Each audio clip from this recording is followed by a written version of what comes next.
The most beautiful thing about these quantum healing hypnosis sessions is the ability to experience exactly what you need in order to understand the things that are happening in your life right now. This quantum healing session is no different. Definitely showed the client some strategies, some clarity, some direction for where she is right now and what she needs to do going forward. I hope you enjoy this recording and leave any feedback. Thanks for listening. What do you see below you? I had a very brief image of like call it a tombstone town, where it's like dirt road and shop after shop after shop, like these old westerny looking buildings. Okay. Horse and buggy. You see a horse and buggy? I did see a horse and buggy. I don't feel like I'm on. Yeah, I'm just on that street. You are on the street? What do you see in front of you? Well, I don't know what's in front of me, but I can tell that I have a dress on that's white and flowy, like really big. The dress is big? Yeah, it's like kind of like the flowers. I can feel it on my arms. It's really big. There's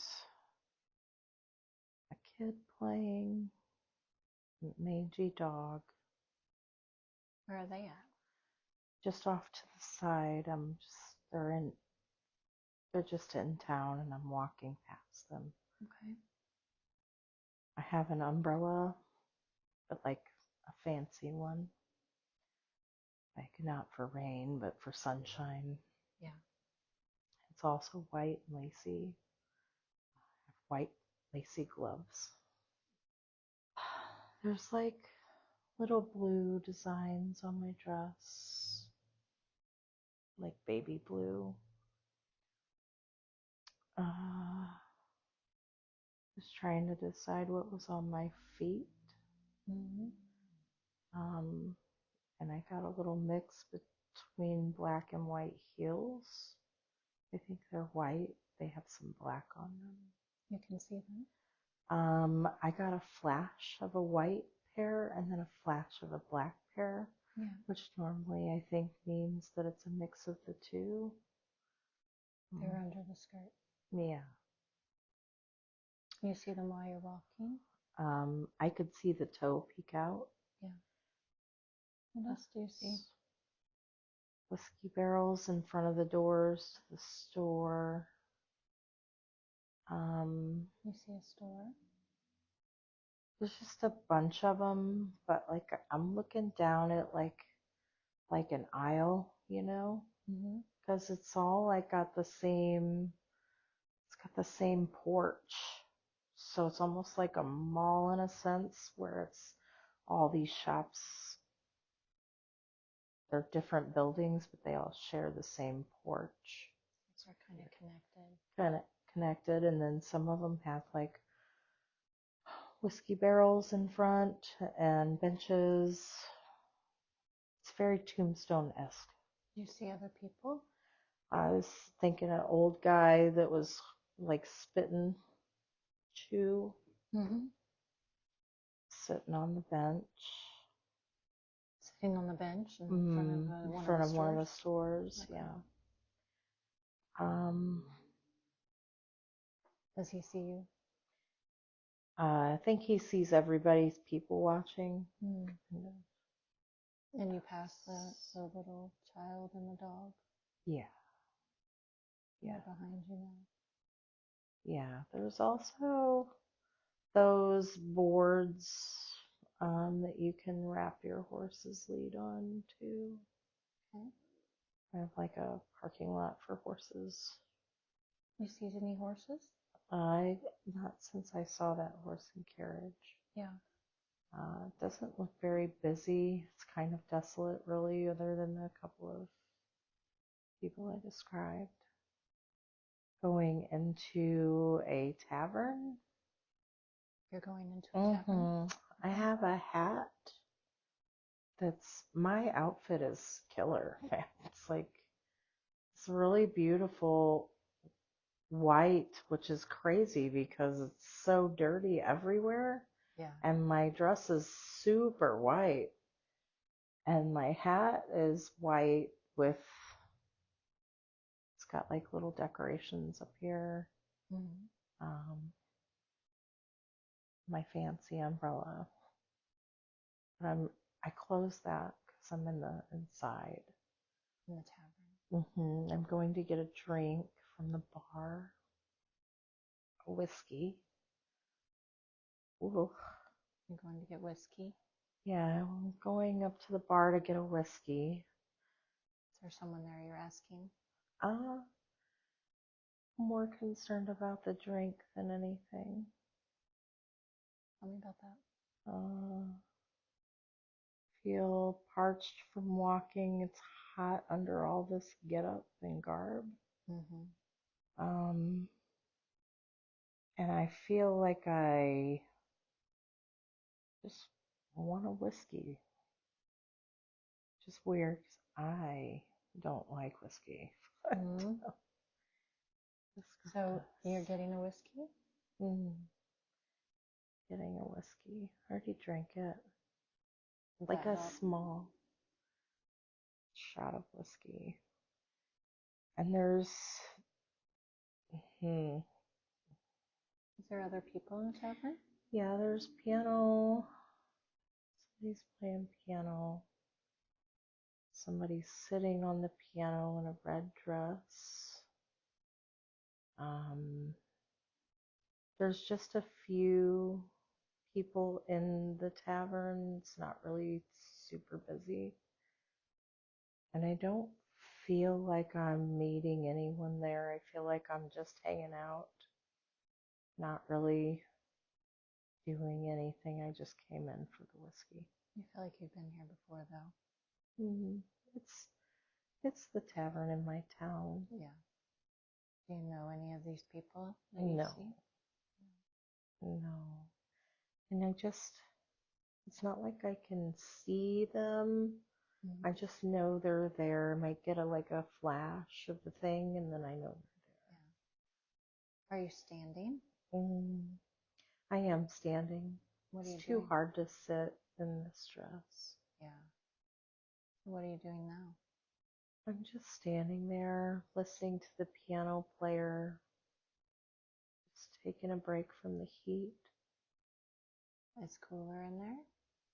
It's not cool, but it's not, the sun's not beating on you, so it is cooler than outside, but I feel it's very still sweaty. I don't know why I'm out in all this get up. Do you see anyone else dressed like that? No, it feels like very much like a poor, just grew up town. There's not really anything fancy. I mean, I take that back. The porch looked really fancy and new, but it looks like they just built this town. And so, it's not really populated yet. There's still some of like I would think old miners and stuff that were working there or something. So it's kind of like, I mean, other than the girl with the red dress sitting on the piano, it's not really, nothing else looks fancy. I wonder if this is a brothel and not a bar. Why do you say that? The feeling I got about the girl with the red dress kind of made me have that vibe. Yeah. But I'm not uncomfortable in here. It doesn't feel like I have anything against that. Yeah. I'm just hanging out. And there's only just a couple people in there? Yeah. Yeah. What do you want to do now?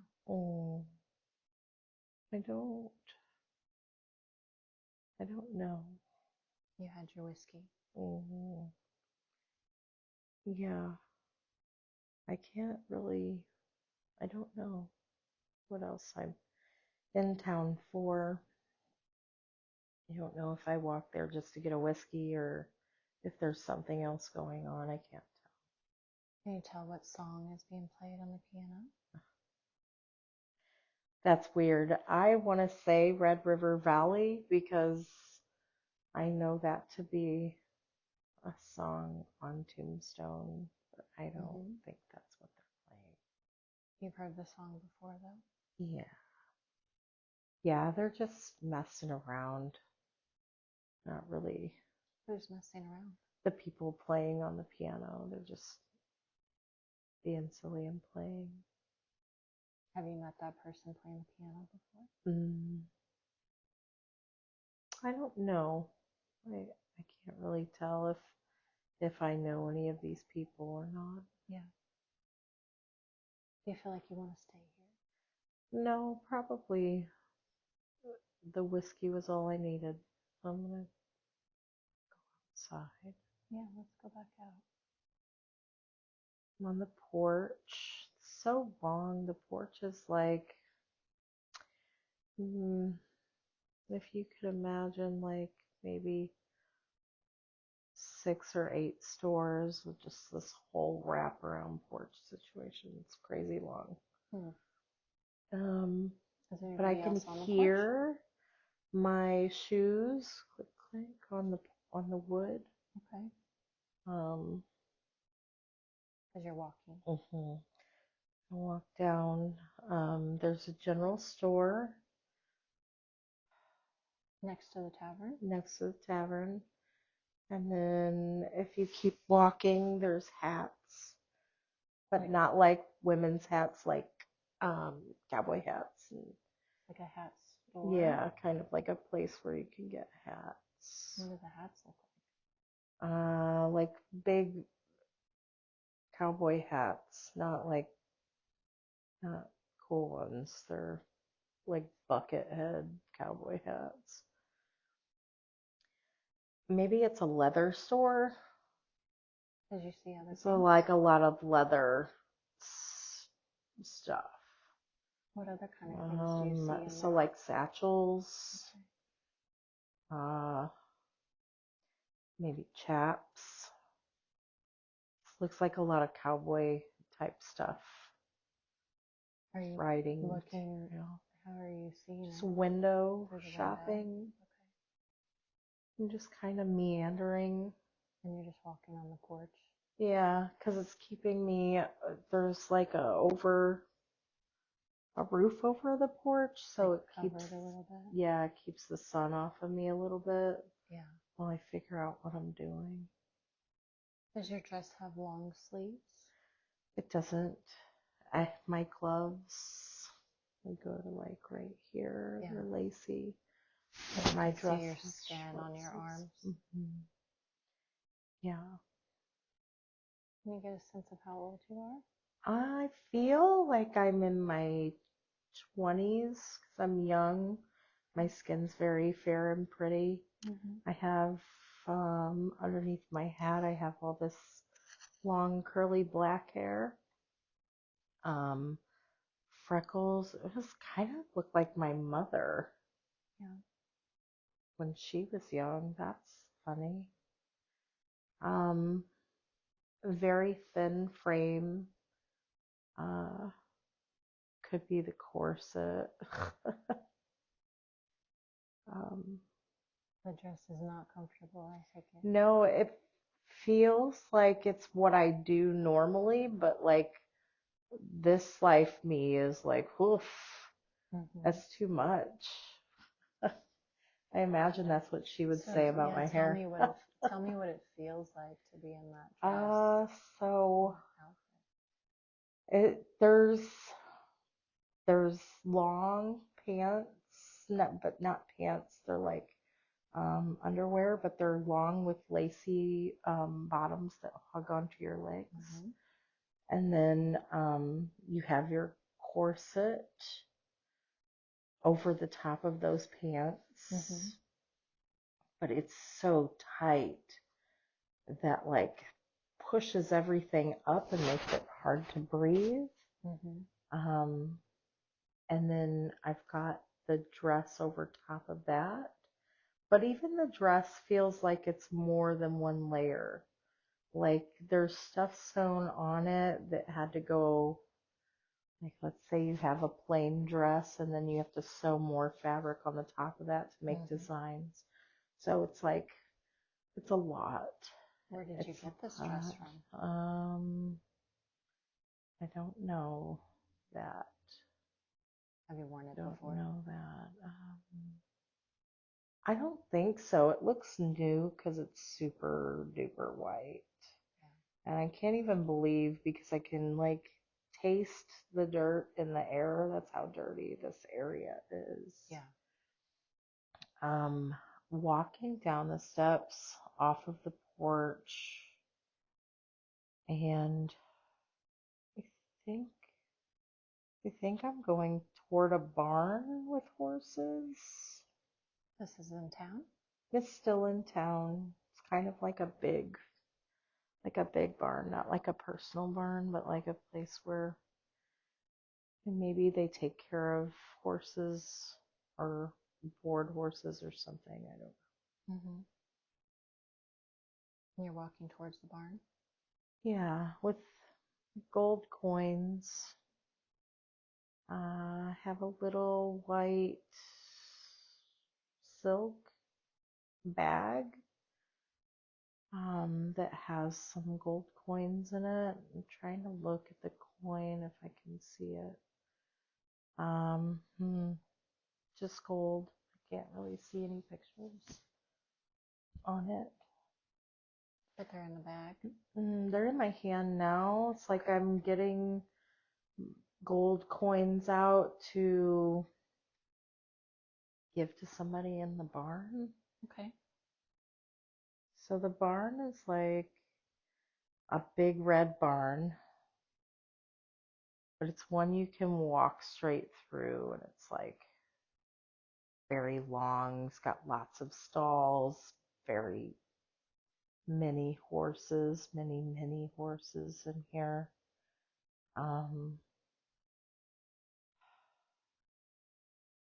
Do you see horses in there? I do. Can you smell them? I can't smell them, but I see one with, it's got a white face and like a black polka dot on its eye. Mm-hmm. I see some brown horses and some black horses. But that paint is beautiful, the one with the black eyes. I'm looking for a person. What are you looking for? Whoever runs the barn or takes care of the horses. There's something about the horse with the black eye. Like I don't know if he's my horse or if I want him to be my horse. But I'm gonna pay the person who takes care of horses in here something about that horse. Like either they've been caring for my horse or I'm gonna purchase this horse. Well, let's find that person. Tell me when you find him. Okay. I keep feeling like there's someone with overalls, Okay. which seems a little weird. Doesn't seems a little modern for where we're at, but that's okay. So there's a guy with a white beard and overalls, and I'm giving him coin, and I'm taking this horse. I'm taking the paint horse out. You're taking him. Is it a boy or a girl? Do you know? It's female. Okay. I'm taking her out, and we're saddling her up. I'm gonna take her somewhere. You're taking her yourself? Yes. This is my horse. Your horse. It's my horse. He was watching her for you? Yes. Boarding. Boarding? What's that? I'm just watching. What are you watching? I'm trying to get the horse saddled. I think I'm dreading. I think I'm dreading that I have to side ride. I think it's because I have such a giant dress on. Yeah.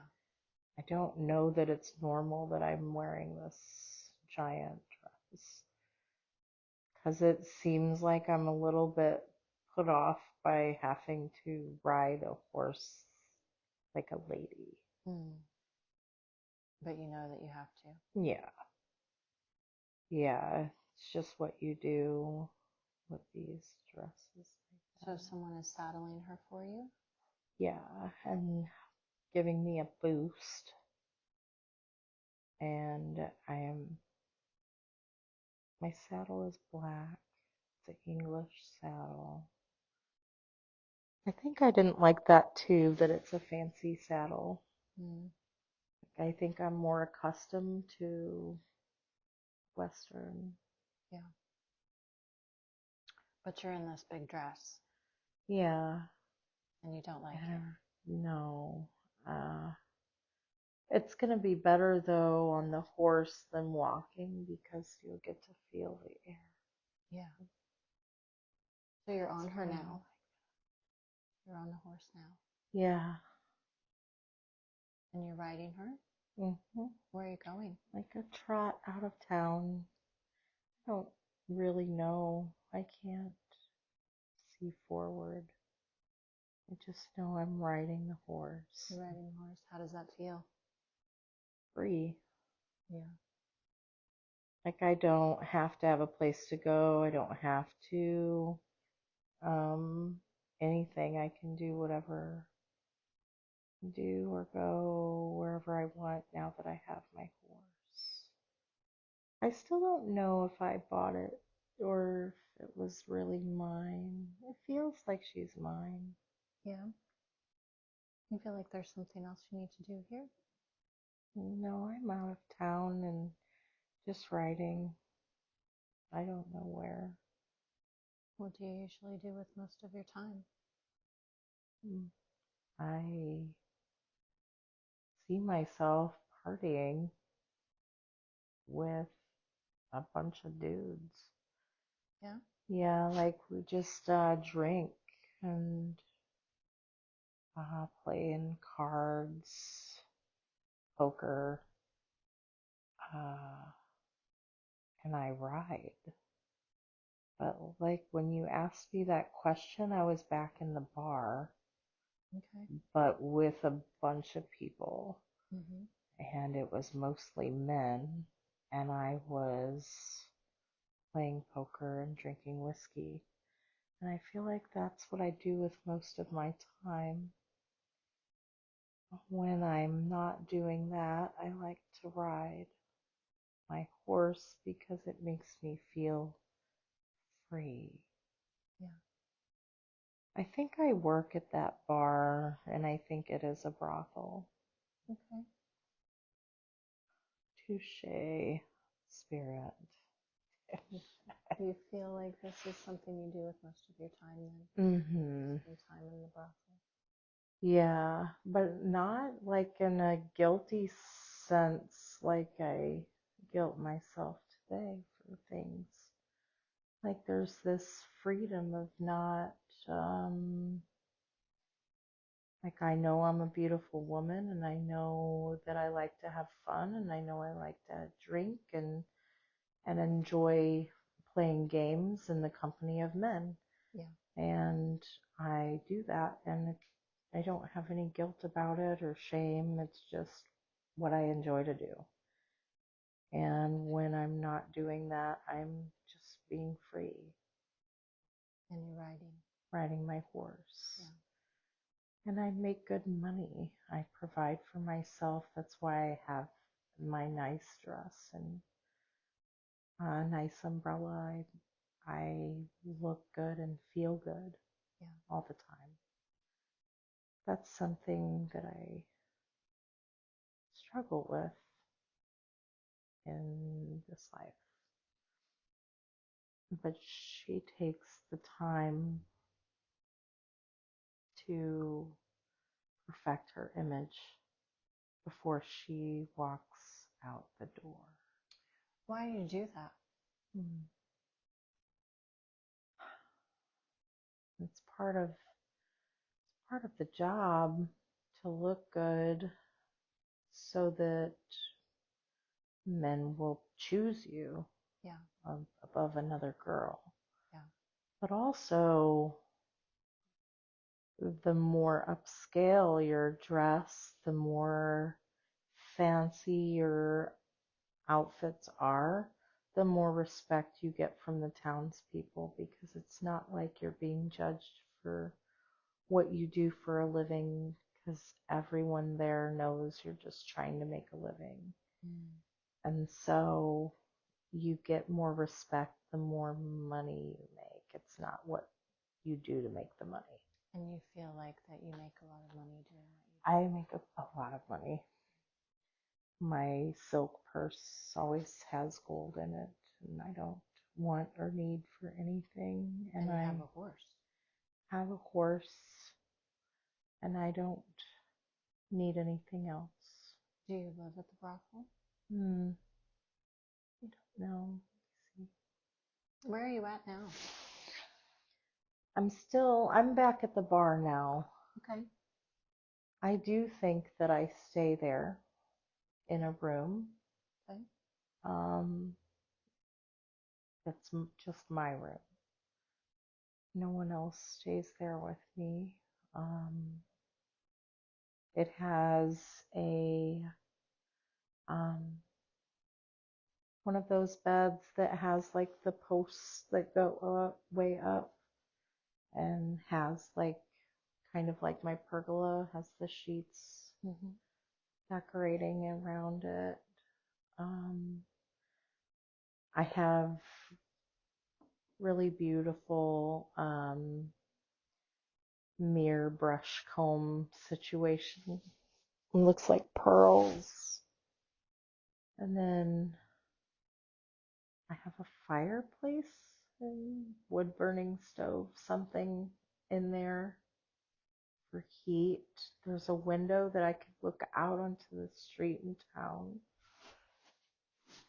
I can see the barn from out the window.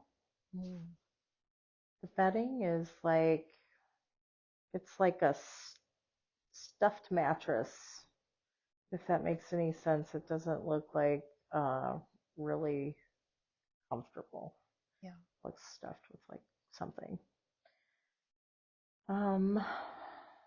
This is your room, though. This is my room. Do people come to your room? They do. I bring people to my room when I'm working. Yeah. The woman in the red dress, I think, is the person who protects us, so to speak. Not really protects, but like kind of like our boss. Yeah. She's the one that would boot somebody if they were giving any problems. She's sort of in charge of the brothel. Yeah. You know her. Yeah. There's a wash sink, but it doesn't have like a faucet. It's in your room? Yeah. It's just like a bowl that sits in a wooden situation. As I was wondering if I had a bathroom in my room, and I don't. I have to go downstairs in the bar. There's a bathroom there? There is a bathroom downstairs in the bar, but not like in. It's like I gotta go downstairs, and there's a outhouse that's out in the back of the bar. Okay. There's no shower situation other than that wash sink. Okay. Yeah. I feel like there's something you need to do here? No, I actually think that it was important for me to know how comfortable it all is. doing what she's doing and being comfortable in her life. Let's leave that scene. Okay. Let's leave that scene and move forward to an important day. I think I'm having a baby. As soon as we moved scenes, I saw like a goopy baby, like it just got born. Mm-hmm. Holding, I'm holding her. She's my new baby. New baby. I'm looking around. Yeah, where are you? I'm in my room. The same room? I'm in my room. I don't think I know who the father of the baby is, or I don't think that there is an active father in this baby's life. It's just me. Mm-hmm. And I'm okay with that. Mm-hmm. Are you happy about the baby? She's beautiful and I love her, and very happy, but I also know that this is gonna change my life so much. Yeah. I can't keep doing what I'm doing. Why not? It's not good for the baby to be in this environment. It was very good for me while I was by myself because I could do whatever I want. Yeah. And now I have to do what's best for this baby. And having men in and out of my room is not going to be good for her. Now I don't know what I'm good at. I just got to be a mom, but now what does that mean for my silk purse? How do I provide for this baby without a man or John's? Sounds scary. Trying to enjoy the moment and not worry too much, but at the same time, I can feel my boss. It's like I'm empathetically feeling her energy, which is, how long are you going to have this thing in here? Does she want you to do something else with the baby? I bring her a lot of money. I'm one of her best girls, and so she's not very supportive of me having the baby. Yeah. But she's definitely not supportive of the baby staying in her brothel. So you have to leave. I have to leave. And it doesn't feel like I have a lot left. Like the pregnancy dipped into how much money I would normally make. And so now I'm starting fresh with nothing. Yeah. But I have my fancy clothes and whatever I've gathered. Where are you going to go? I'm not sure, but I have to try to look somewhere. Where are you going to look? I'm going to try and look in town. People know me and they know that they know what I've done, and they also know I just had a baby, so I'm hoping that someone will hire me to do something else. I have to learn how to make a different living. So I have to try. Let's leave that scene. Let's leave that scene and move forward to another important day. I could tell my child is older, like maybe 4 or 5, somewhere in there. She's got really short hair, really blue eyes. She kind of looks like me when I was a child. It's crazy. Um, she looks very clean. Um, She looks very clean. yeah, like she's not wearing fancy clothes and stuff, but you know how toddlers are always really filthy? She's just so clean. Mm-hmm. We're playing outside. I have on this homemade dress that looks much more simple. It's much more comfortable than the dresses I used to wear. Mm-hmm. But I feel so comfortable in it.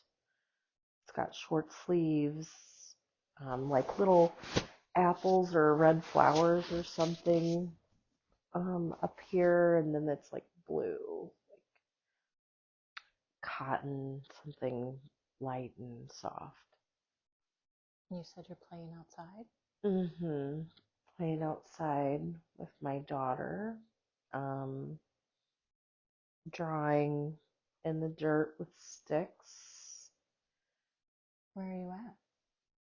I feel like I can still see the brothel and bar from where I am, but I'm just on the other side of the street and down a little ways. Mm-hmm.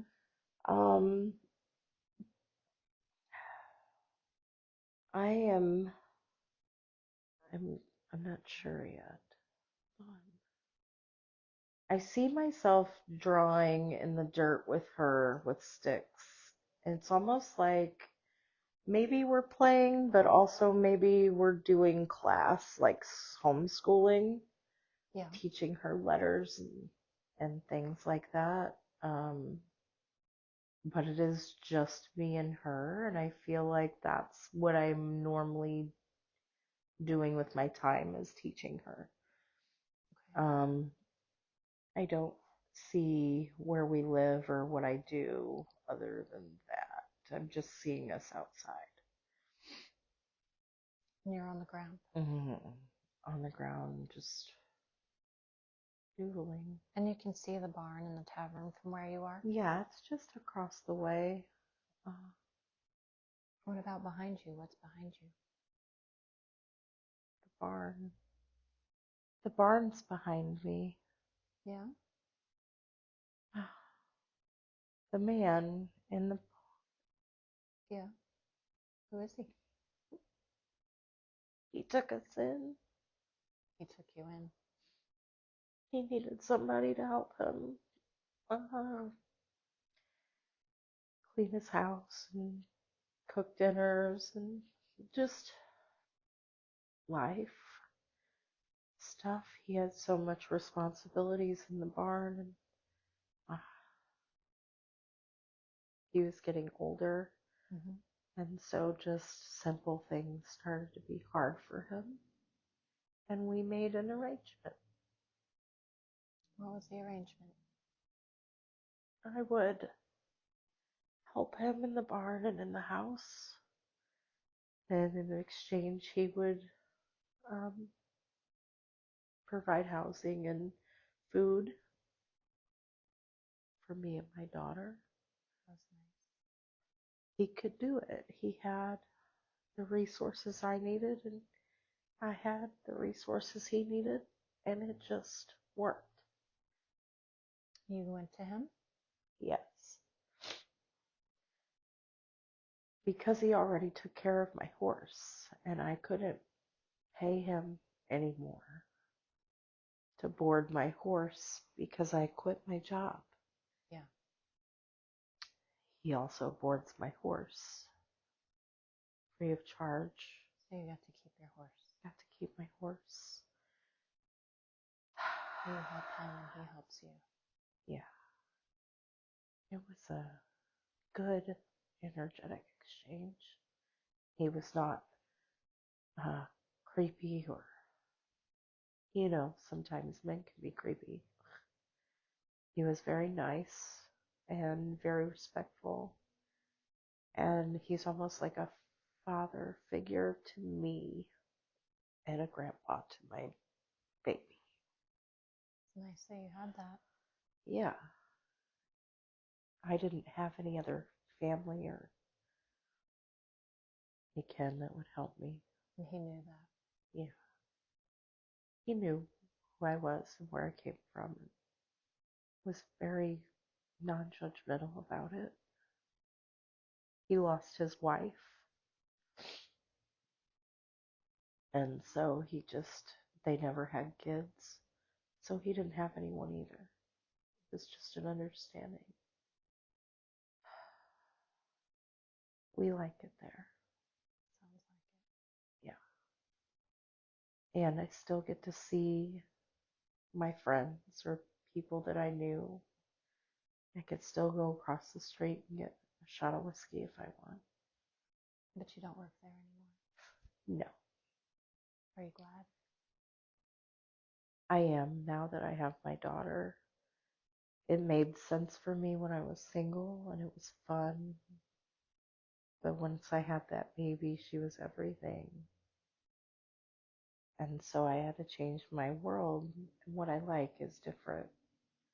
It's less centered around partying and more centered around teaching her and being the best example for her. Do you miss it? I miss the whiskey sometimes, but then I go over and I just have one. If I want to play a game of cards, the old man will play with me. I don't take his money though. Let's leave that scene. Let's move to the last day in the life that you're watching. We've gone forward to the last day of your life in this lifetime that we're watching. What is happening? What do you see? I'm old, very old, and very tired. I'm in a bed. I can feel my daughter touch my face. She's so much bigger. I never got married. That's upsetting. I think she wanted to, but I don't think she knew what marriage really was, so she kind of dodged a bullet. The old man did everything she ever could have needed from a husband except for the sex. She had as much of that as she could have ever wanted when she was working at the brothel. Right. So it's almost like she got everything she ever wanted, but not exactly the way she thought. So there's a little regret there. A little regret of not getting married and having an intimate relationship with one person. Yeah, having a father for daughter. But the old man was so good. He was. He was a grandfather. He was so good. Taught her everything about horses, how to train them, how to care for them. I taught her everything about reading and writing, and she really had a village looking after her. What does she do now? She works taking care of the horses at the barn. The old man is long gone. He passed and left us everything. And your daughter took it over. She gets to take it. She's got a passion for horses. Sounds like she knows what to do. I was so happy that she was being taught a skill set that wasn't going to require her to sell her body. We never left that town. It was just everything we needed. And I lived so many different, like, it was just this prissy rich girl to this humble house servant to this, business owner. And it was just such a good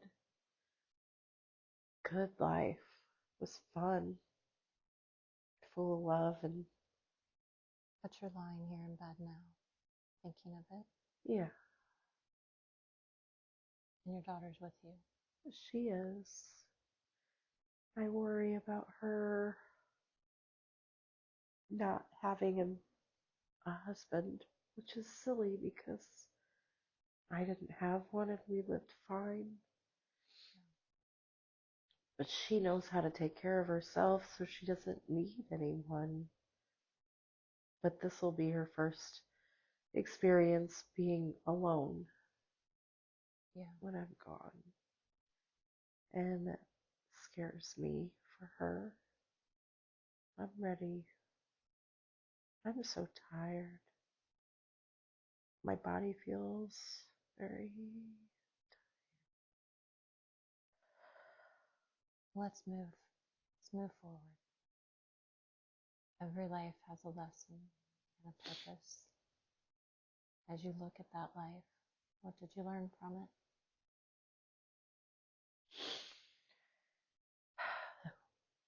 I learned that I could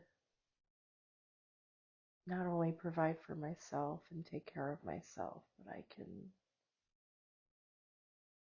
I can also provide for my family and take care of my family. I don't have to have a specific skill set because you can learn anything. It was like when I worked at the brothel, I thought that was all I was good for, because I was pretty. My whole life I loved horses, and it took me having a baby to give it a go at trying to take care of them and learn a skill with horses. That was my passion. Your passion comes to you and when you are in your biggest time of need. What do you think the purpose of that lifetime was? The purpose of that life was taking care of that girl. No her name. The purpose of that life was Michelle, That was your daughter? my daughter, and helping that old man. I was the best thing that ever happened to him since his wife passed. Anything else? Joy. Everything I did it with joy. Mm. When I worked at the brothel, I didn't feel bad about what I did. I just did it and I was happy. When I worked with horses, I just did it and I was happy. I was happy teaching my daughter. I was happy taking care of the old man. Everything I did, I was just very happy I was here and able to do it. You weren't trying to find something else? I just did whatever I could do in the moment to the best of my ability. You enjoyed it? I enjoyed every second. It's nice. Let's drift away from that life. May you speak subconscious, please? Yes. I have permission to speak to subconscious. Yes. You chose to bring forward this life for her to see. Why did you pick that lifetime? She has guilt for doing things that make her feel good. She lived a life where she did things that made her feel good and she felt good about it. I wanted her to see the contrast. Doesn't matter what you do in your life, as long as you do it with joy, it'll make you happy. How is that relevant for her now? The situation she has going with her boss, she feels guilt. But they both are fulfilling a need that they both have. She has the company he wants. He has the money she wants. They're making it work.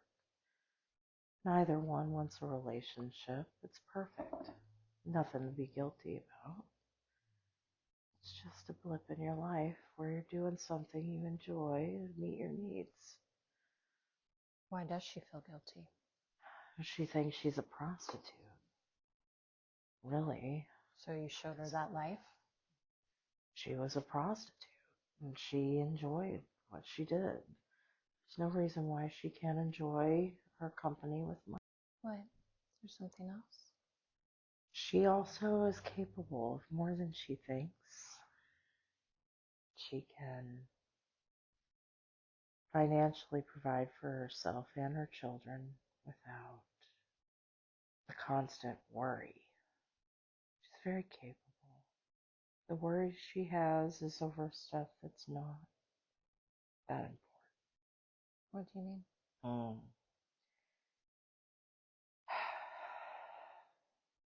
The worrying over money or not having a car or having a restaurant job.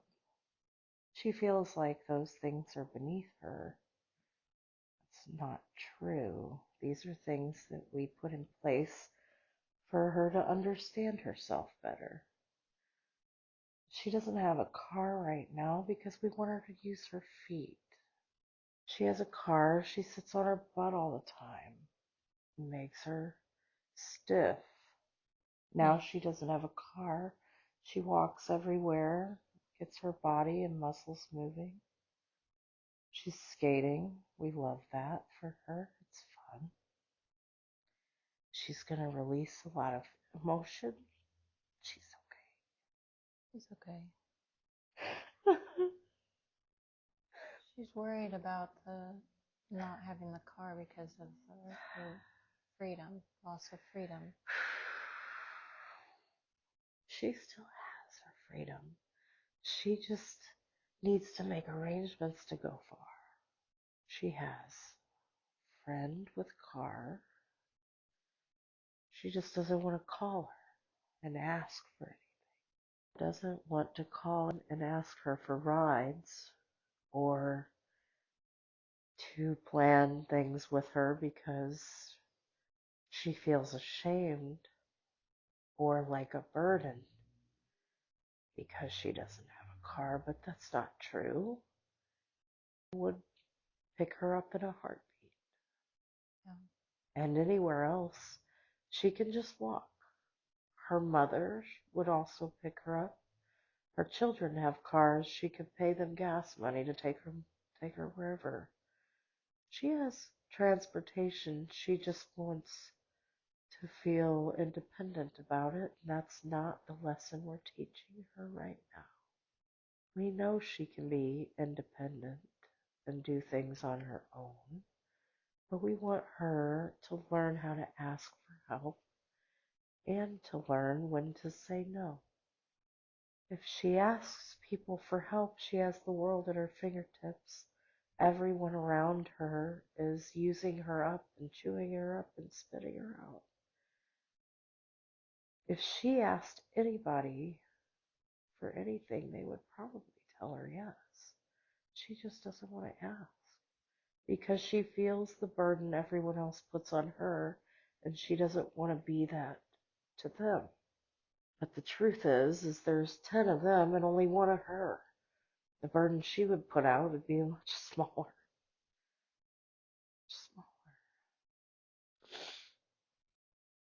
So she's worried about being a burden. Yes. There's no age limit on when a person should have a car. She feels she's too old to not have a car. There's lots of 40-year-olds in New York City that don't have cars. She lives in the middle of Washington. Why is she so worried about that? She's always had one. She's always had a car. It's always kept her independent and free. So you're trying to teach her to be dependent? A good balance. No one should do it alone. She lived that life as a farmer, where she did everything alone, and it cut her off from everyone around her. The life at the brothel, she was surrounded by people, but everyone did an energetic exchange, so it didn't take from her. Now she's surrounded by people, and everyone takes from her.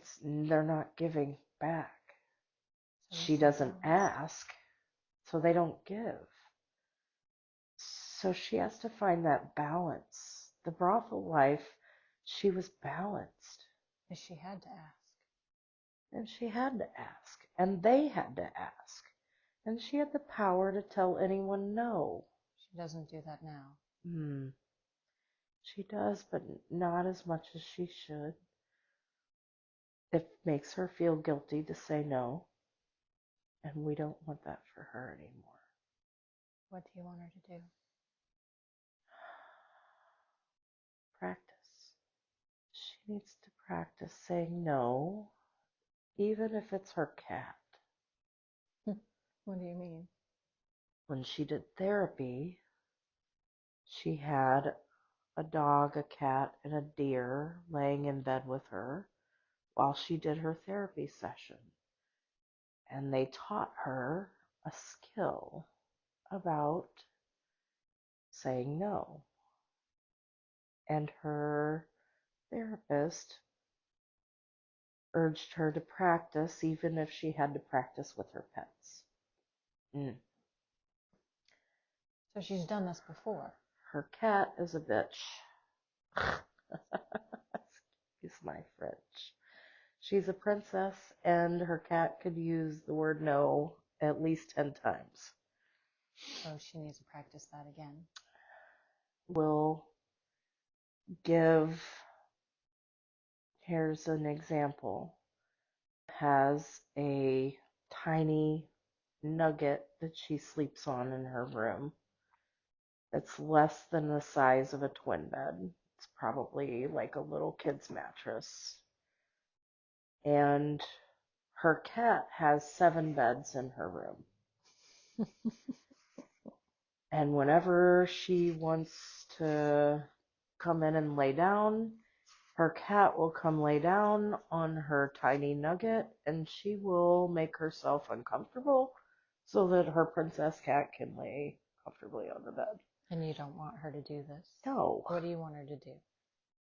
Kick the cat off the bed and tell her no, and be comfortable. Be okay taking up space in her own room. Be okay taking up space anywhere she goes because she's valid. Is that what you mean about, would that be the same thing she was talking earlier about blocking off her kitchen? Yes, her son needs that place to stay. But for how long? I understand. She hasn't put boundaries on it. No boundaries, only feelings. She's very good at telling people how she feels about things, but unable to create the boundary. Telling people how you feel is only the beginning of creating a boundary. Yeah. And she does not create that last step, which protects her feelings. So her son is comfortable in her kitchen and will probably remain there for a couple of years at least if she doesn't have anything else to say about it. So she should say something different. 21 years old, he should have a plan to move out. She hasn't said that to him already? There's no plan. Only a plan to get a job and help pay bills. That should have been necessary in the beginning. So she needs to ask him for a plan to move out. Depends on what she wants to do with her life. Is she going to travel? If she travels, they can take over the apartment. That's a good plan. But set dates. Set a budget. Create a plan that's workable for everyone. Are you talking about him or her? All. Yeah. So what's her role in that? her role is knowing what she wants. She is so adaptable to any situation that she doesn't know what situation really is best for her, really brings her the most joy. She thought being surrounded by her family would bring her joy until she's tried it. And now she don't like that. It's not because her family this or that, it's because of her lack of boundaries. If she chooses to travel, what happens if someone wants to travel with her? Is that something she wants? She hasn't even thought about it. I wondered about that too. Would she create a boundary? Like, no, thank you. I want to be by myself. Or would she give in to what that person wants? We don't want her to have everything until she learns how to create boundaries. This is her biggest Is that why hurdle. this is all happening? The chaos, as she puts it, of all these other people coming into her life and her daughter moving in with her ex and all that. Is that what all of that is? She is so smart. She picks up on the cycles, repetitive things. Mm-hmm.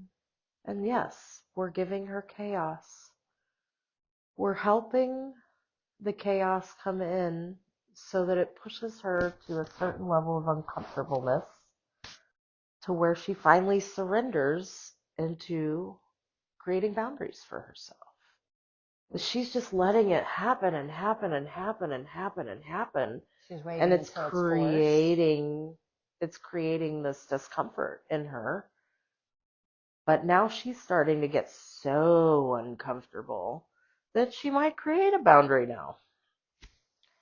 It takes too much suffering for her to get the message. Like, she gets it, she understands, but she wants to. When she was younger and she used to get in trouble all the time, people would tell her, don't do this thing. And she would go do that thing 80 million different ways than the way that they said don't do it. Well, I can't do that, but I can do this, this, and this. Yeah. And it would cause suffering for her because she thinks that she's not a statistic. She can do the things that other people can't do and be fine. You mentioned that it's these cycles. Is that the annual thing, the yearly? She has an annual cycle. Yeah, it's where she realizes that everything she has put in place for herself is not what she wants. And so she starts fresh. She likes to start fresh with everything because then she can recreate this new mask or new facade of who she might be. Because she doesn't know, she's getting closer now, but she's never really known who she is. She's always been kind of a chameleon to her environment. So if she was uncomfortable in one environment, she'd go move in an environment that had different aspects. And when she got there, she'd be comfortable for a while, but at the year mark, she's like, ugh, this is gross too, and then move on from that. She's at a point where she either wants to be completely alone so that she doesn't have to create any boundaries and do the work, or she's going to have suffered enough to learn to do the thing, to create the boundary. Her family is not going to be happy about these boundaries, but they need to be set. Yeah. How does she go about doing that? Family meeting is something that they do sometimes about chores. They need to maybe not incorporate the whole family, but bring in and talk about their plans in private, maybe over a meal or something somewhere outside of the apartment. Because there's a little bit of anxiety or frustration between the two couples. So, in order for them to be separate and not have to hear everything that's going on, they should go somewhere private and talk about what does their dream look like? What are they trying to accomplish for themselves? Are they trying to move up in their career? It already has. Now that you've moved up in your career, where do you want to go from here? What town would you like to live in? Kind of prod for their answers to these questions And sort of get them to and get them manifest their own. exactly. See. Instead of them sitting in the four walls escaping reality, now they have somebody talking about their future. And now not only are they talking to them, but they're listening about their future. Likes to tell them what might be best. She's a solution-based thinker. So when somebody comes to her with a problem, she's got 10 solutions. And her kids hate that. They say it makes their problem feel like it's not shit, which they're not shit, Right. but you can't make them feel that way. So just listen to them and ask them questions that will create or Make generate a make response. them be a part of it, Yeah, kind of like the chore like chart. the chore chart. That's what I was thinking. Okay. Exactly. They have to create it. You can't create their future for them. And they're not going to create it sitting in your damn kitchen. And that's keeping her stuck as well. It's keeping everyone in that house stuck. The energy in that house has been so stuck, but they're doing small things now that is changing that energy. And the small things are her and skating and riding bikes together. That gets them out of the house and moving. Okay. Forward movement and motion gets their life unstuck. Yeah. So even if you take a walk down the street, you're kind of moving forward, and that helps. That will help them a lot. Is there anything else about that you feel like she needs to know?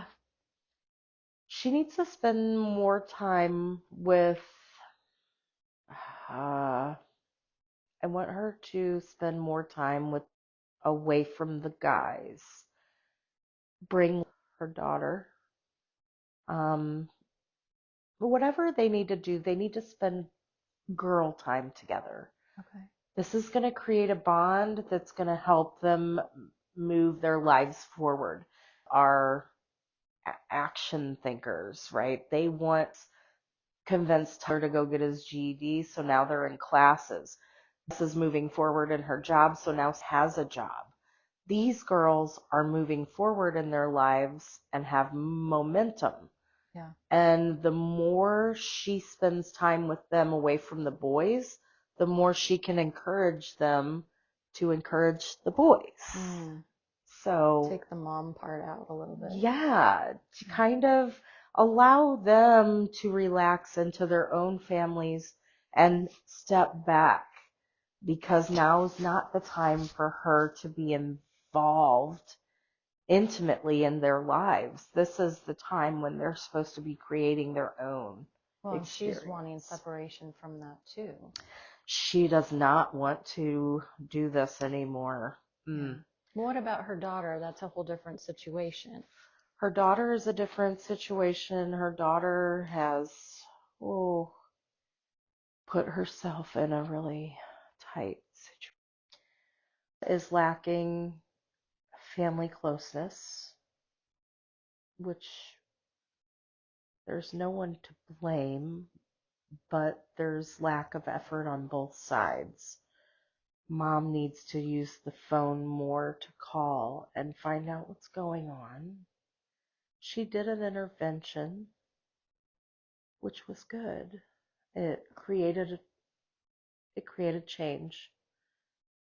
Went to his house and brought the entire family to discuss lack of follow through and truthfulness and made some progress. Bills are getting paid. Things are happening. Got a job. Um, it's small progress, but still progress. They have a plan to move out of this house soon. Money is real. There was $20,000 was talked about since he got together with it is on a PayPal account that he did not have access to get large sums from because he did not have identification. Took him to Illinois and got his birth certificate, social security card, and now he is in the process of getting his license or ID, and the money should be released soon. That will be helpful. They can move and can be her own person, but she still needs to be the glue. The glue. The glue that sticks the family together, taking the girls out on girl dates and skating with the boys and doing things, experiential things with them that is not fixing their drama. They can have drama and they can talk to her about their drama, but she does not need to step in. This is time for her to step away from other people's problems and focus on her forward momentum into her future. It's not just important for her, but for the people she is going to reach. She has a role to play, and she's worried that dealing with her family's drama is keeping her from her purpose. Which is? Her purpose is to help people in their healing process. Her purpose is very much aligned with what we're doing right now, only with a twist. She is a channel, and when she can put forth enough time and effort into her meditation practice, she will be able to access this more frequently and on purpose. So she needs to meditate for longer periods of time? Much longer. Her meditation sessions, she gets downloads from us. When she has a thought that sounds good to her, that's us. We put the thought in her head months and months ago about waking up at 5 a.m. She has made some progress. She wakes up much earlier now, 7 a.m. But if she wakes up at 5 a.m., she can sun gaze. This will help her channeling. She can also meditate for an hour before the sun comes up, which would help her. What is the channeling? Channeling is getting out of the way. That's why meditation is a good practice. Mm-hmm. To open it up, everyone can channel, but some people can channel more. Looking for the word. Some people can write. Laura can channel when she writes. She writes, "Dear Spirit, what do you have to tell me today?" And then she writes. And whatever comes out on the paper is our message. This is one form of channeling. She can do this. There's also channeling where you're telepathically connected via frequency with another person or animal. Animal communication is channeling, this sort of thing. Laura can do all channeling. She can channel a trance channel, which means when she's in a trance-like state or in the zone, this entity that is on her frequency can actually use her body to make movements can speak through her body with a different voice. Is this a specific entity? The one that's working with her is. Who is that? That was one of her questions. I called her grandma when it first happened because her energy is a wise medicine woman, very ancient. Not from this time or this place. Does she have a name? I'm looking now. Thank you. She will not say a name. I'm not too sure she has one. She is another part of. It's not an ancestor. It is her. It's her in a different time, in a different life. Just like the brothel. It's only a different version of her soul. Okay. And so they share the same soul, therefore on a similar frequency. This ancient piece of soul is very versed in medicine, very versed in empathetic healing and transmutation, and is very adept at light language. All of these things are going to be instrumental in fulfilling her purpose. The two of them will be as one when working. Why does she channel this particular part of her? It is this part of her is, first of all, on a frequency that's available to her. When you channel, a lot of times the entities you're channeling are on a frequency way up here, and you're at a frequency down here, and that entity will drop their frequency and you will raise yours so that you meet somewhere in the middle. This entity that she channels, they have the ability to meet more easily. Okay. If that makes sense. So is this the particular channel that works the best for her? She can channel whatever entities she would like. She has done CE5 experiments. That's so funny. She did one CE5 experiment, which is a contacting through meditation spacecraft to try and contact extraterrestrial entities. It's very funny because the very night she had this experience was the night she did that. She had a QHHT session, which we put there on purpose, where she met the kind of people so that she could know they were real, that she was going to see later.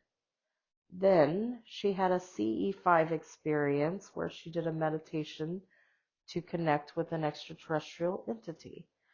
And then she went home and ate psychedelic mushrooms and contacted the extraterrestrial entity. She just did not assume that it would be her. So that was kind of funny. Interesting. This extraterrestrial, we call it, because it is not of this planet, is definitely part feline, reptilian, both, none of which are anything to fear, and she's not scared of them. I think she's more scared of losing contact with them than she is of contacting. Why does she want to contact them? They make her feel whole and not like she's crazy and gives her hope and faith that life truly is as magical as she wanted it to be. You mentioned a little bit ago about the light language. That was some of her other questions. Can you tell her what and how light language works? She needs to use the bathroom first. Okay. To master the internet and social media, putting her true, authentic self out there. She used other people's material and tried to make it just be filler. People can tell. You gather your following by being authentic and sharing your story. She does that, but in a masked way. If she's dealing with something in her own life, she'll do a little research on that thing and talk about it, but she doesn't talk about it in the context of her own life. She talks about what she's researched, which is fine. It's information. But people grab on to connections. People make connections with real things. If she wants to be a book and just regurgitate other people's information, she could just read books and talk about it. But if she wants to make a difference, she's going to have to be authentic and then talk about it. The things that she doesn't want to talk about are the things that are going to make her big. The thing that took her 2 years, she's not the only woman that takes 2 years to break up with someone. There's lots of women out there that are currently struggling with that same situation, but they don't have any firsthand knowledge from somebody who's still going through it or been through it. She needs to relate to people. Yes. She is an odd duck. So does that mean she should continue reviving it? Or should she do something different? She can revive hypnosis. She can. She can also scrap it and start just being on her own TikTok, speaking her own truth, and she will become just as big. She doesn't need the business, but what does she want from it? What does she want from it? She wants financial security, and she doesn't need a business name or title to get it. But because of what she's learned growing up in the society, she thinks it's going to be easier to get with the business name because it's not her. She has a belief that she's not worth that much. That's one of the three One of the three? beliefs. That she's not worth what? She's not worth much. She thinks hypnosis is worth way more than she is. Why? It's a name and a business that she created. It came from her. Mm-hmm. When she starts to treat it as such, as a creation of her own, it'll get bigger. When she treats it as something that's better than her, that she's running, then it's just going to run her. So all it's been doing since she created it is because she put it above herself. That's why she's not in a relationship right now, because she needs to learn how to put herself first. How's she going to put herself first if she thinks her business is more important than she is? She works at, and that's beneath her, but makes her feel like she's more than. Does that make sense? We gave her a place where she can learn more about her craft, baking craft that she's in, where she can meet someone that's not going to attach themselves to her or make her feel small. The situation is such a situation that will teach her that she is worth her weight in gold. She is worth a lot. It's kind of like dating down, you know? When you date down, you feel big. And that's what you want her to feel? We want her to feel big as she is, yes. We don't know. She can't do that. She can. She can, but she needs to change her perspective on what it is. It needs to be her perspective that that is something that came from her, that she is hypnosis, that she is not running it, she is it. Mm-hmm. That perspective switch will save her business title. If she doesn't want to switch her perspective, that's also fine. She can get just as big being on TikTok. So what should she do? She wants answers. I want to give them to you. But we also want her to choose. Why do you want her to choose? Because we don't run her life, she does. It's her choice always. We are here to guide. She is asking for guidance in this area. I can tell it's a difficult one for you, but we will give it. She should keep her business, but we urge her to change her perspective or nothing else will change. And by perspective, you mean? Knowing that it's her. Okay. It's not hypnosis. It's running that show. Like it is not, that business is not bigger than her. It came from her. It came from inside of her. Every ounce of blood, sweat, and tears she put into it, it came from her. How would she recognize the difference in that perspective? Because working for hypnosis has been no different than working for any other job she's ever had. Mm-hmm. But working for yourself is loads different than every other job she's ever had. She's working really hard, but not making any progress because she doesn't think it's her creation. She thinks she's just following suit on what people are telling her, and that's not true. That's not true. There's been people we sent to help her create her website,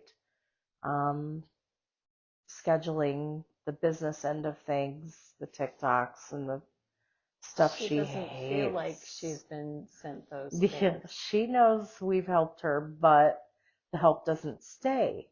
They come, they show her how to do something, and then they leave. And then someone else comes and they show her how to do something, and then they leave. And then it's left to her to keep it going. She wants someone to come in and say, you should talk about this thing, and here's your script. No, like that's not authentic. Mm-hmm. We want her to talk about her dirty laundry on the internet so that people with dirty laundry can relate to her. Seems, and I think she even said it, that she's afraid of doing that, of putting herself out there. Why is that?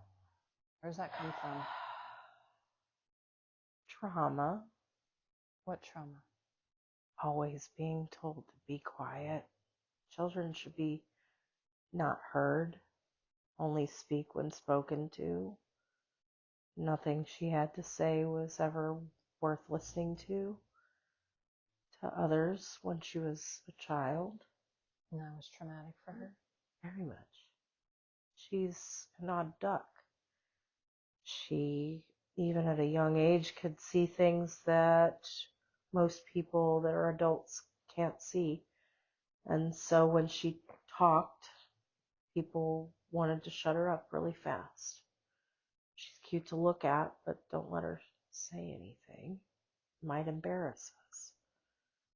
Why was this traumatizing? She didn't know what about her personality was so offensive. Can you imagine being told not to be yourself your whole life? And that's all really that you want to be? Uh, it was such a young age that she developed this chameleon-like personality. Uh, Many times in her life, she's realized the cycles where she would say the same thing to herself. Like, I'm a chameleon, I can fit in anywhere. And that's because you're wearing masks. You're an actor, you're an actress. You're not being real. And it played on like that for uh, about 25 of your years. So she just thought the chameleon was who she was, but it was the mask. So she spent the last few years removing those masks. She still can be comfortable in any environment, but now she takes up the smallest amount of space, being herself.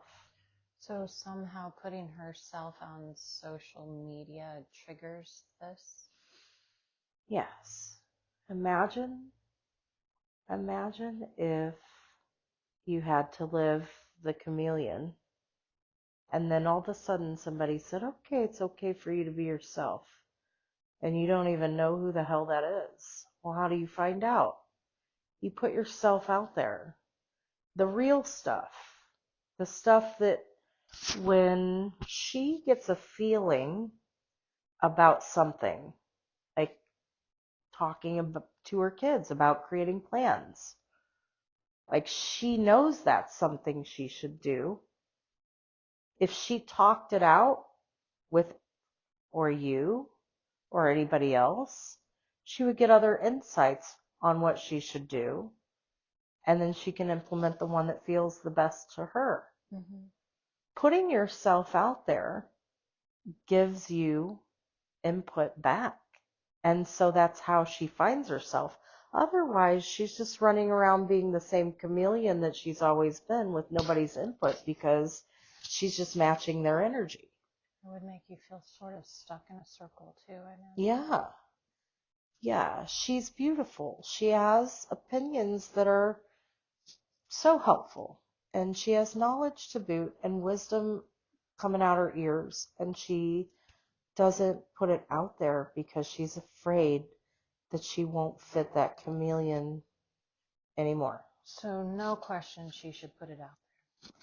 No question about it. She has got to.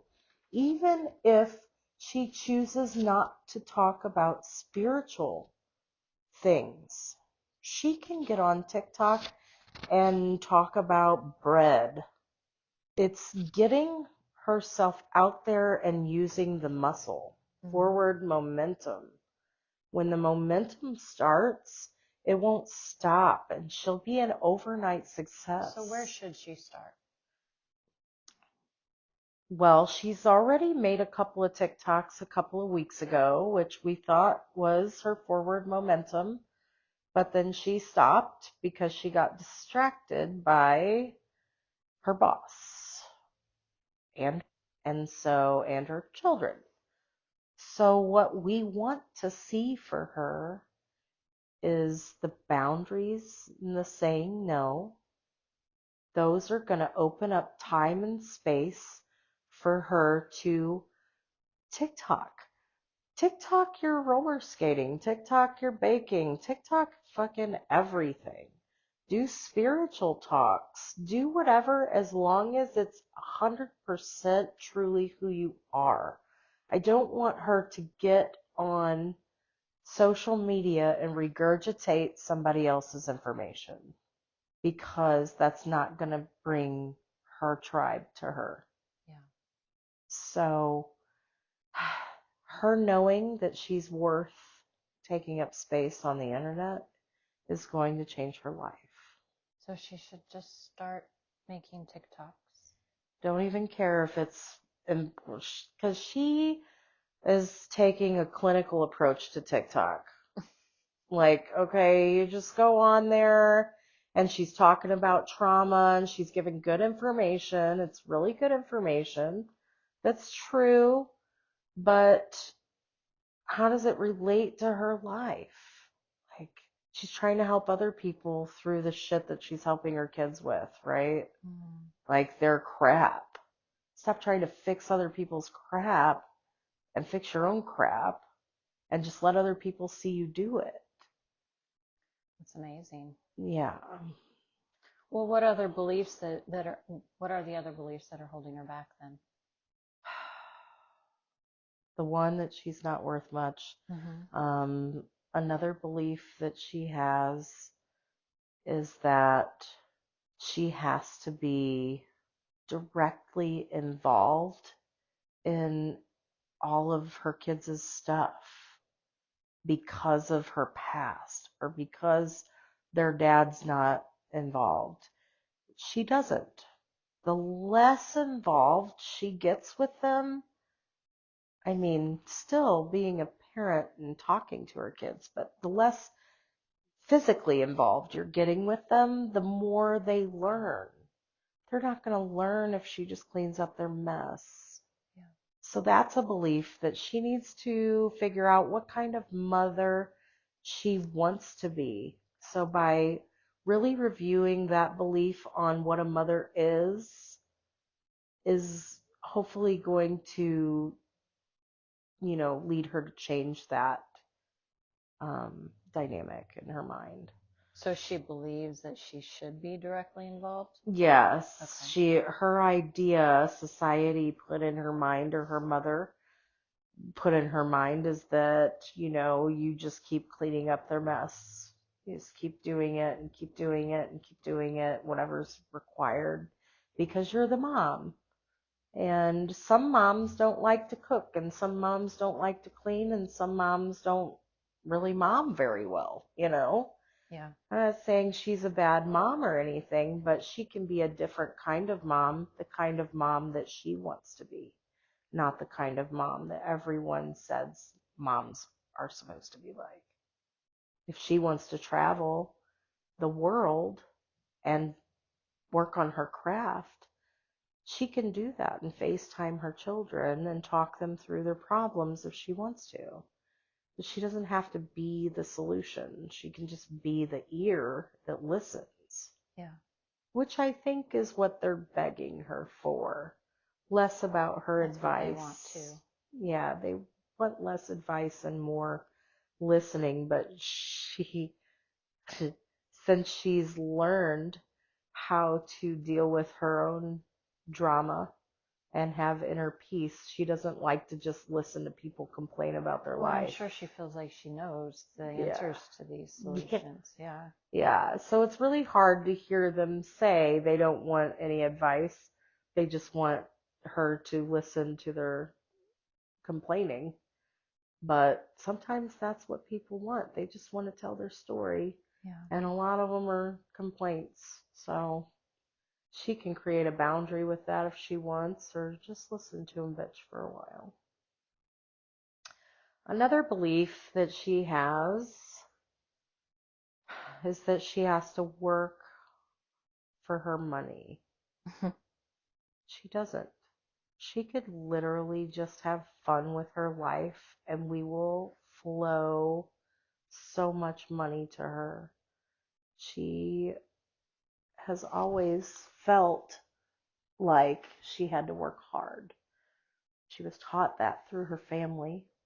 Her mom's side works until their wheels fall off. It's sort of a human thing to feel like you have to work for your money. You're taught that in school, and it's not true. If you work with joy or you play, all that stuff just flows to you effortlessly. Because so she shouldn't work? if she does, it should be something she's having fun with. Like right now when she goes to work, she asked us what job to take. We chose because when she was offered the forklift job, she was excited because she enjoys driving a fork truck. But a factory requires your life, all your time and your effort, and you can't be late, and Yeah. they just want you there all the time, and you're a warm body, and they don't care about you. she needed something a little more like play. Like driving a fork truck would have been fun, but there would have been a lot of negative things attached to that fun. Playing restaurant for 5 hours a few days a week is optimal for her. She loves baking right now. That's the skill we're giving her. Why are you giving her that skill? We're unlocking that skill. She already had it through previous lives. We're unlocking it right now because she has an interest in homesteading, and that is the direction that your planet is going towards. A lot of people are homesteading and getting back to the roots of things, and it's important because the food is poisoned, and there are too many bad things in your food. And so learning to make things on your own from scratch is going to be healthier for your body. You'll be able to raise your vibration for when the split happens. Does she know that? Which part? About the food? She does. She didn't care before we made her care. She would be happy eating Taco Bell daily, and boxed foods and frozen foods. Now, those things make her sick. She doesn't want them, and that's good for her body. We're moving her towards a more holistic diet, and the more she can separate from her children, the more that's going to actually stick. We want her to know these things so that when she gets her land, that she's going to know how to teach others. This is, without saying too much, very important. She has a plan for a village.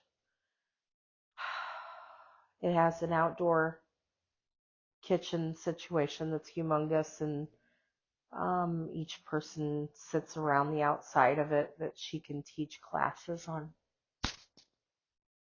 how to make things from scratch, how to survive holistically, and a lot of different buildings to do different healing modalities and things. And this is true.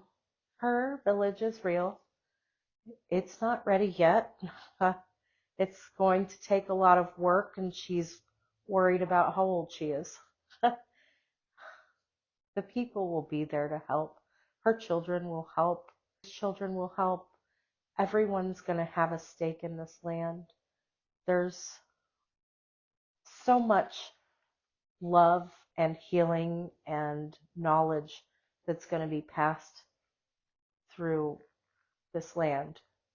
So many people's lives will be changed, and it all starts on TikTok. She thinks that's silly, but she's not understanding that she needs to be seen by many. If she's not seen by many, she's not going to have the following to do the things that she's manifesting. She has to have the following to make this a reality. It is in her vortex. It is meant for her, and she will have it. But there's some studies she needs to do on how to work technology. Just master it. Yeah. Master that thing that you fear, and everything will fall into place. We gave her a dream of the grass being greener on the other side. She'll remember the dream. That is real.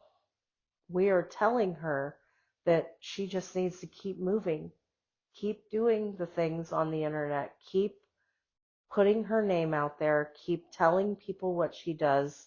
She can't just sit in silence and have a skill. That's not why we gave it to her. She has a lot of questions, and I know we don't have a lot of time left, but could you do a body scan while we continue asking questions? Yes. Thank you. Let me know if you come across something that seems out of harmony, out of balance. Is it okay if I continue asking questions? Absolutely. And try to find some stickers here because I know we're getting close to our time, but That's okay.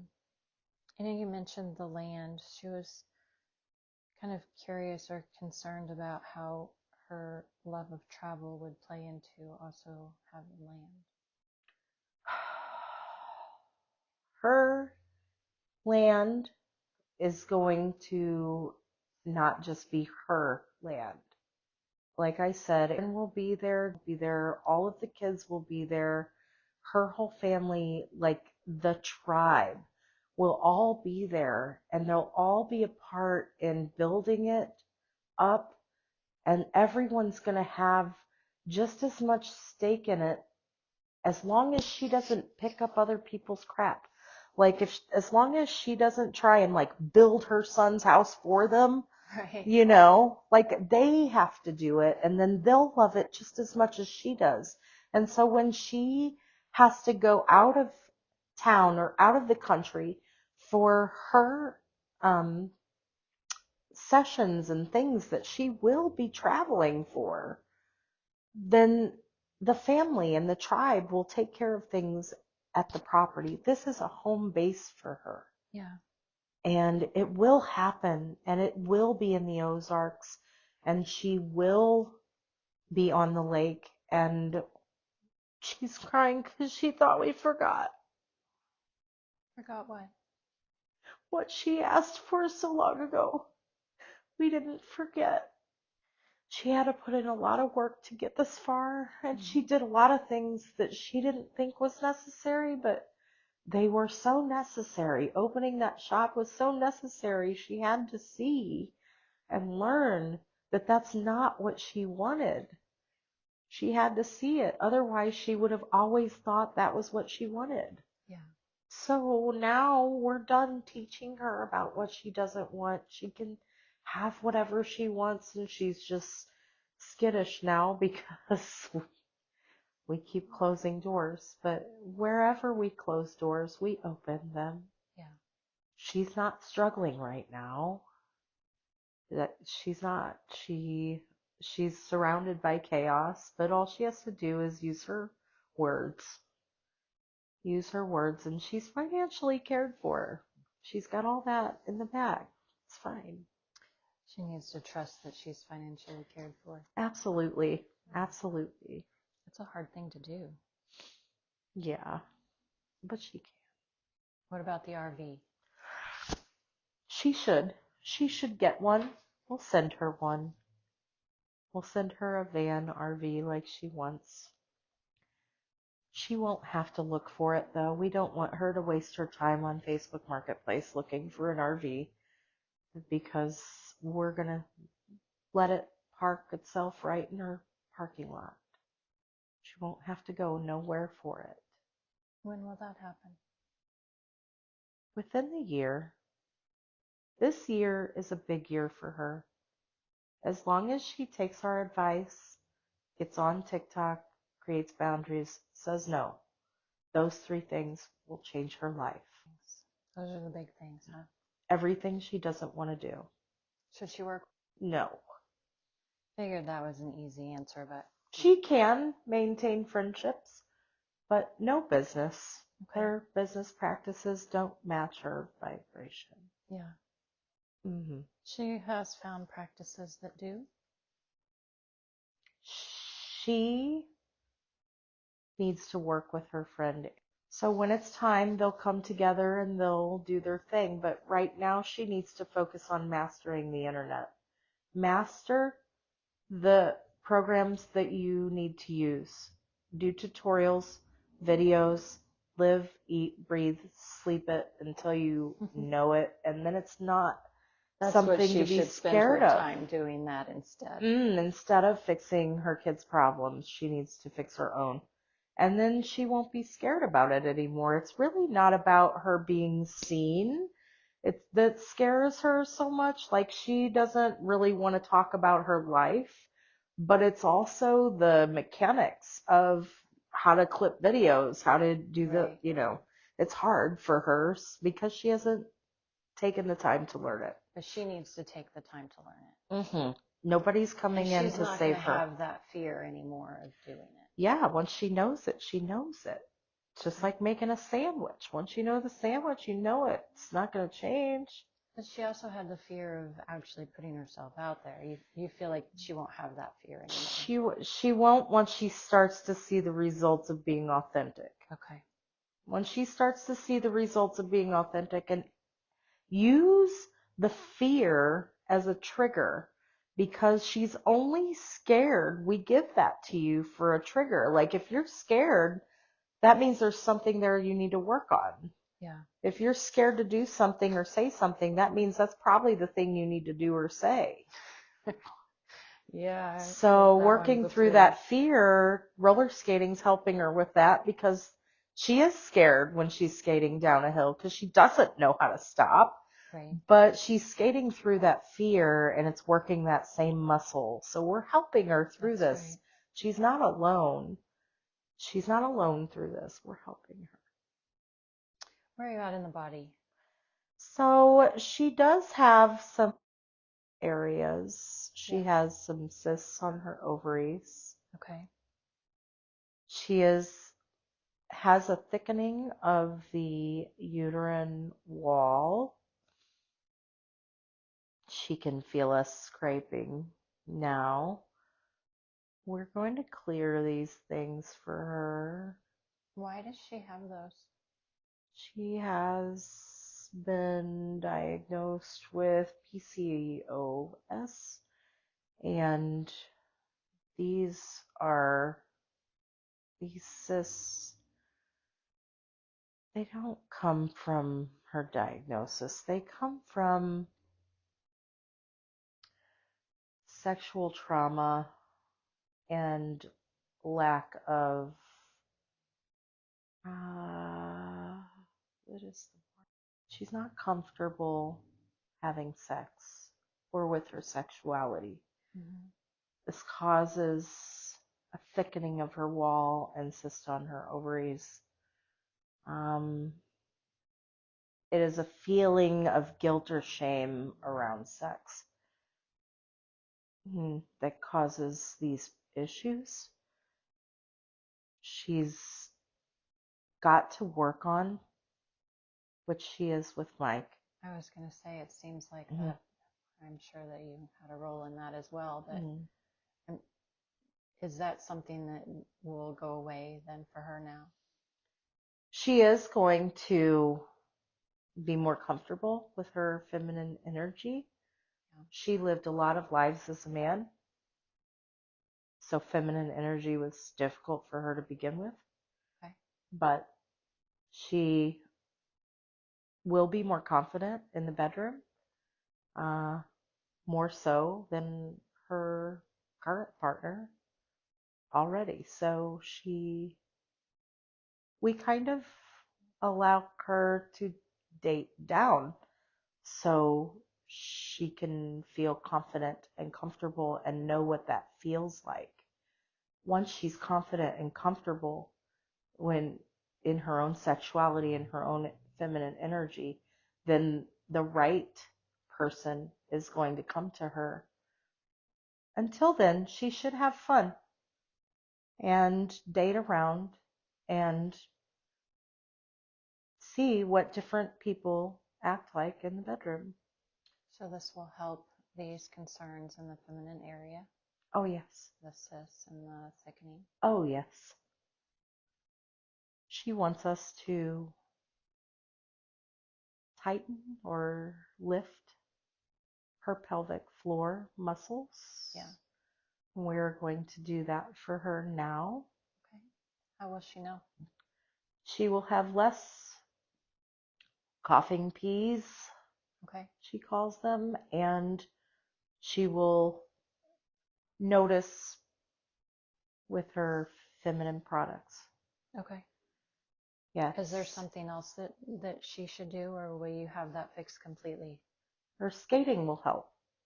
Okay. The pelvic floor. She needs to do exercises, but she will be completely healed in session. She just should do more to maintain the health of her pelvic floor. And there are many, many videos and things of that nature, exercise videos to help with that. Okay. Does this thickening have to do, or the cyst have to do with her periods this month as well? Or is that something else? She is moving timelines and syncing with the moon. Okay. There's nothing to fear with the extra period. It is her getting in sync with the moon and Mother Earth, and she will regularly be on the full moon. And if she experiences any other periods, it should just be known that she moved a timeline, which also adjusts the moon timeline. Yes. Have you finished with that area in the pelvic area? Yes. Okay, thank you. Now I'm going to work on her foot. Okay. We do this often. She can do light language with her toes. This freaks her out. Okay. But also she knows that when we're doing this, we are healing her foot. We haven't been able to do a full healing in psychedelic sessions because it's not as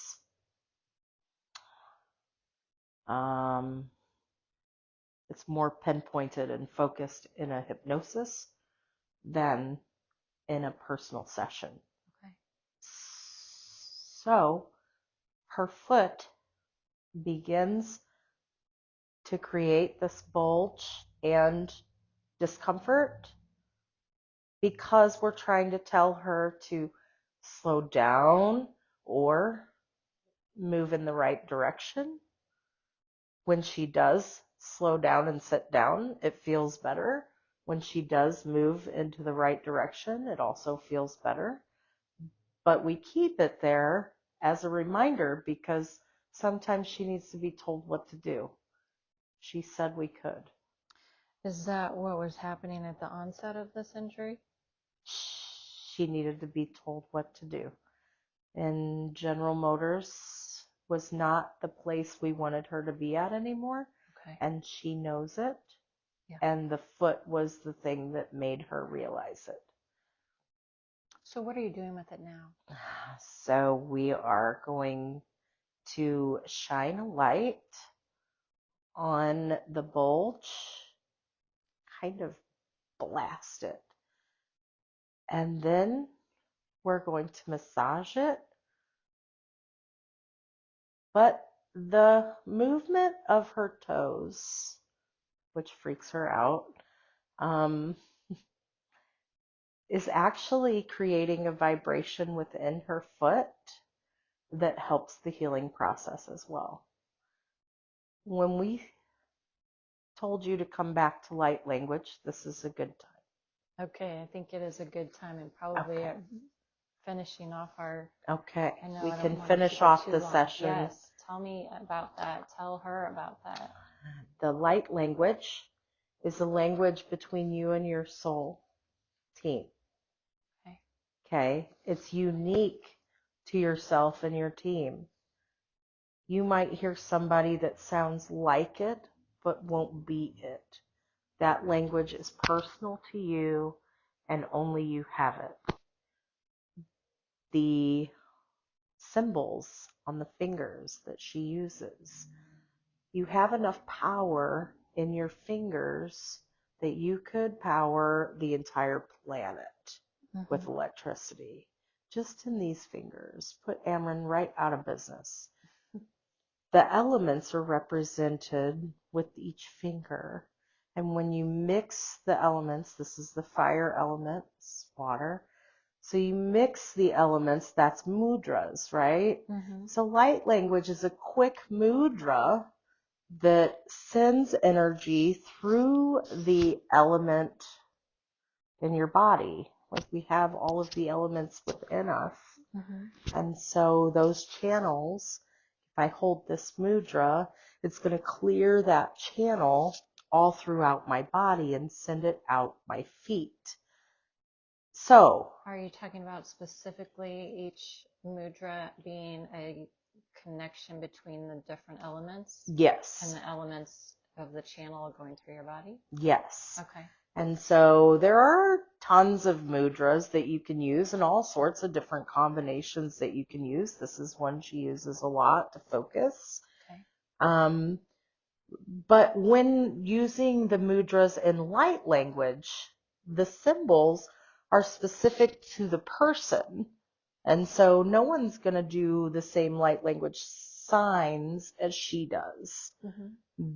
They come out however is perfect for her. In either working with the energy of another or working with her own energy. They're going to come out perfectly to connect the right elements and energies together, okay? So that's what the finger movements are about. It's about connecting the elements within your body to bring upon a certain result. The vocal language that comes along with it, sometimes, usually she only does the sign. She's only done the vocal like 3 times before. But when she does the vocal, it's like a stronger, it's kind of like when you listen to frequencies on your speaker. Like if you listen to 111 hertz pure frequency, it'll heal things in your body. You can leave that frequency speaker playing by her foot, and it would heal her foot overnight. So when she speaks, frequencies are coming out of her mouth, and the different sharpnesses of the words or the phrases or the sounds, because sometimes it's just a combo of sounds, that's creating a frequency that either is going to connect with the other person she's healing or herself if she's healing on herself. So the voice is about the frequency, and then the fingers are about the power and the elements. And used together is the most powerful healing modality a human can use when trying to connect body, mind, and spirit. Because it does connect everything together. So that you mentioned that the different fingers are the different elements. Yes, they represent the different Which elements. And so you've got the thumbs are fire, and then water, and then air, and then earth. I'm sorry. The middle finger is ether. Then you've got air and earth. So the ether is all about spirit. So she was curious also as to, like, I think it was really helpful, and you explained how the mechanics of that work and the frequencies. How does she communicate that to others? What's happening to her? Yeah. So that is an intuitive response. She watches videos. We send her these videos so she can understand her craft better. They are setting an intention with their spirit and their guides. It's kind of like if you sit down to read cards, you have an intention before you pull the card. Like, what am I going to be counseling this person about? Right? Yeah. So if she sits down to do a practice, this is something she needs to hear. She just allows things to happen to her when they happen. She's not doing it intentionally. So she's not intentionally doing it. Okay. So we come in whenever her mind state is altered through psychedelics, because she's out of our way, and we can, because now she's out of the way. But if she sat and meditated for at least an hour a day, this would help her to be in an altered state without the psychedelics so that we can work together. Because right now we're just working on her and she's reacting to it.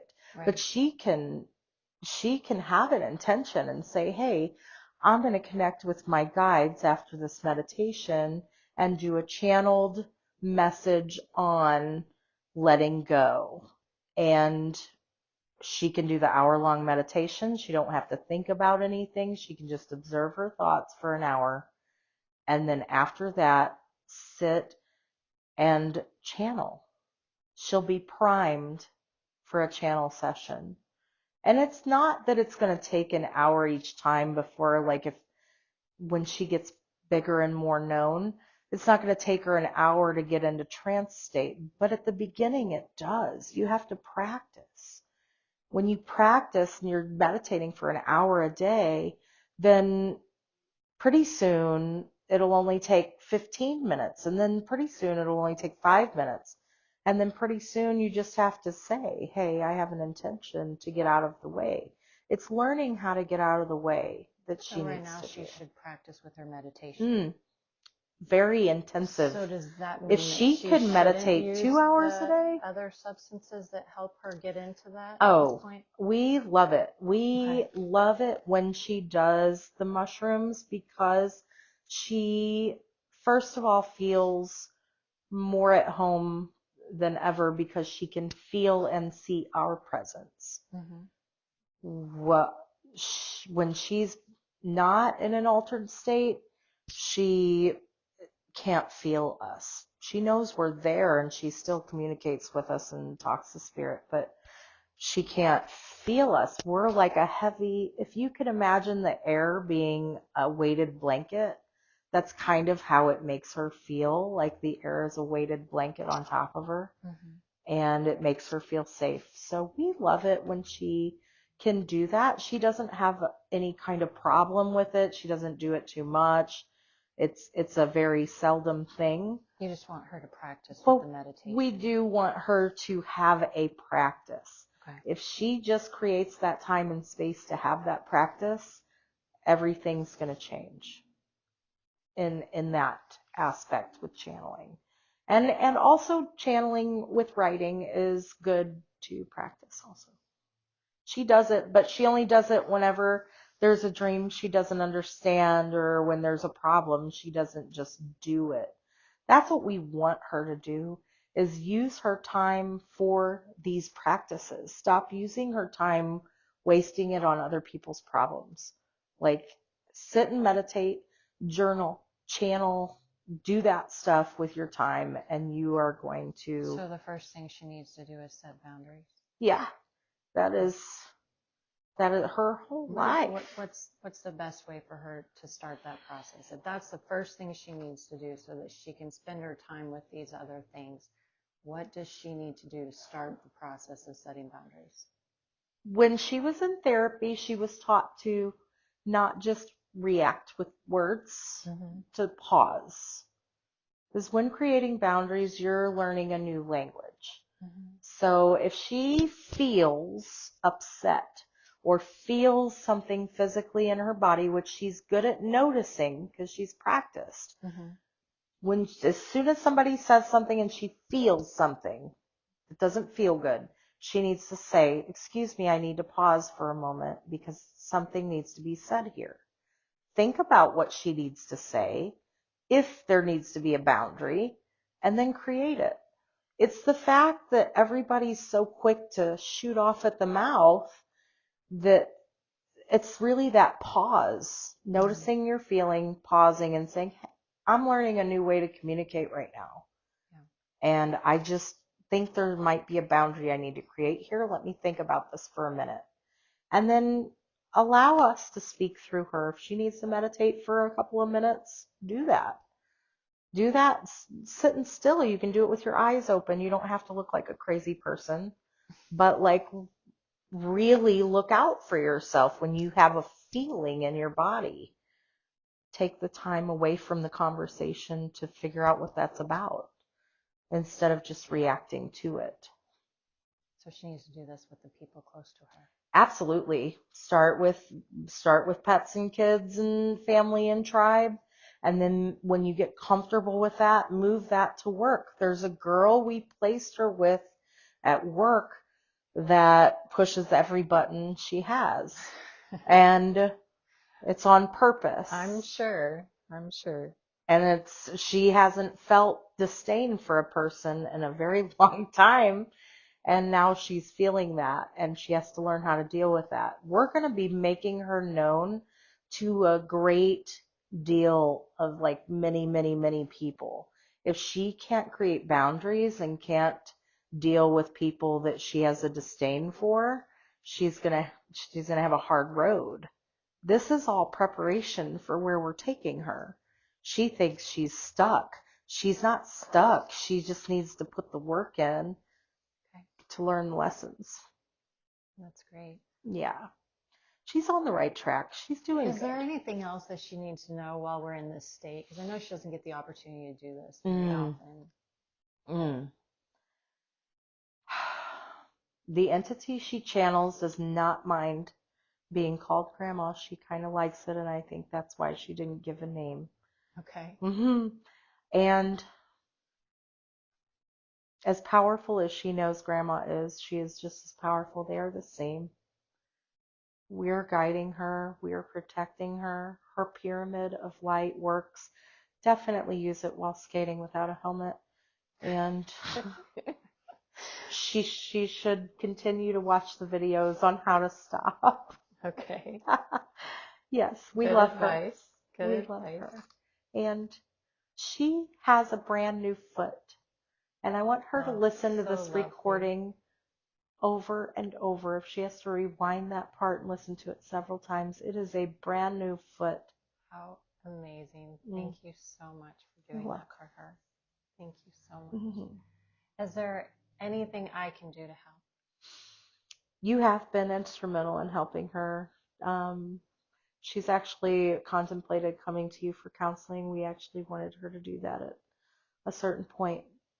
Insurance and from stuff got in the way, but just be there. You're doing good. This is awesome. Does she know that I'm here? Yes, she does. She Great. doesn't reach out a lot, but when she did need you, you were there and you were not judgmental, and she loves that about you. Great. Is there anything else that you have to say that she needs to hear? We do have this recording, although it's going to be a little longer than what we wanted it to be. That's okay. That's okay. She doesn't mind. She will listen. No, what she's doing and what you're doing, everything is working out exactly as it's been planned. Nothing is a mistake. It is all on purpose. You are instrumental later too. You'll see. Thank you. Yeah. Thank you for being here. Thank you for bringing her here with me as